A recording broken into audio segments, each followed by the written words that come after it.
solemnly swear I, John Fitzgerald Kennedy, do solemnly swear that you will faithfully execute the office of President of the United States that I will faithfully execute the office of President of the United States and will, to the best of your ability, and will, to the best of my ability, preserve, protect, and defend the Constitution of the United States. preserve, protect, and defend the Constitution of the United States. So help you God. So help me God.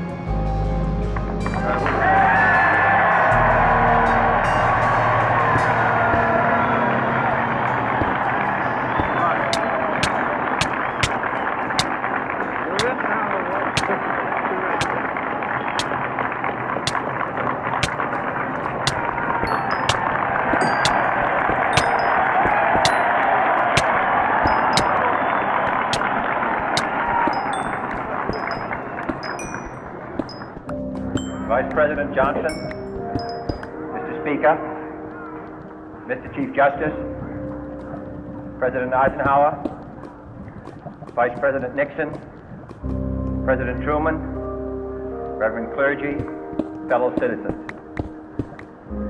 We observe today not a victory of party, but a celebration of freedom, symbolizing an end as well as a beginning, signifying renewal as well as change. For I have sworn before you and Almighty God the same solemn oath our forebears prescribed nearly a century and 3/4 ago. The world is very different now, for man holds in his mortal hand the power to abolish all forms of human poverty and all forms of human life. And yet the same revolutionary beliefs for which our forebears fought are still at issue around the globe. The belief that the rights of man come not from the generosity of the state, but from the hand of God. We dare not forget today that we are the heirs of that first revolution.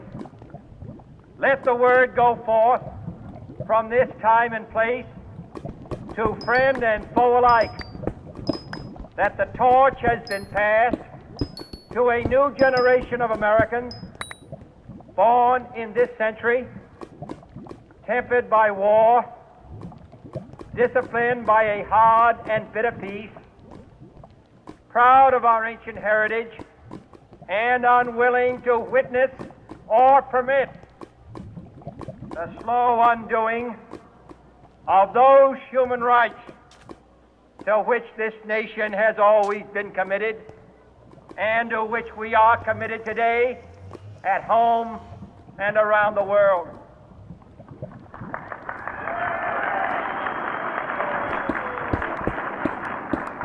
Let every nation know, whether it wishes us well or ill, that we shall pay any price, bear any burden, meet any hardship, support any friend, oppose any foe to assure the survival and the success of liberty.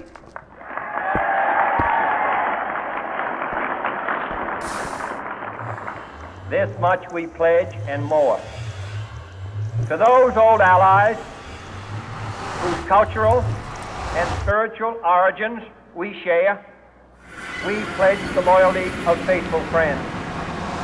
United, there is little we cannot do in a host of cooperative ventures.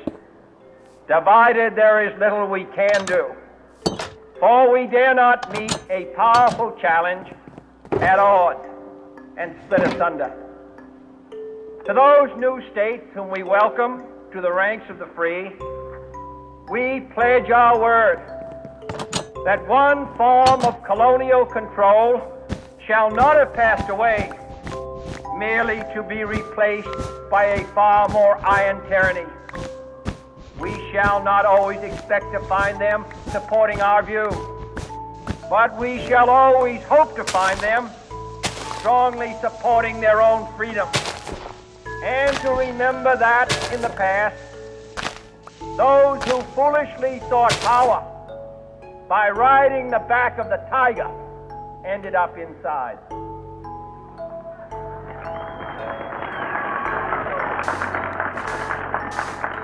To those people in the huts and villages of half the globe, struggling to break the bonds of mass misery, we pledge our best efforts to help them help themselves for whatever period is required, not because the communists may be doing it, not because we seek their votes, but because it is right.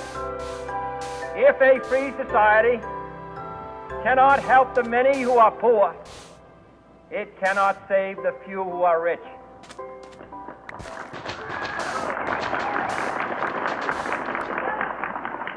To our sister republics south of our border, we offer a special pledge to convert our good words into good deeds, in a new alliance for progress, to assist free men and free government in casting off the chains of poverty.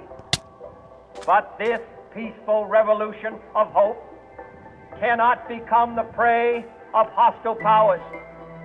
Let all our neighbors know that we shall join with them to oppose aggression or subversion anywhere in the Americas. And let every other power know that this hemisphere intends to remain the master of its own house.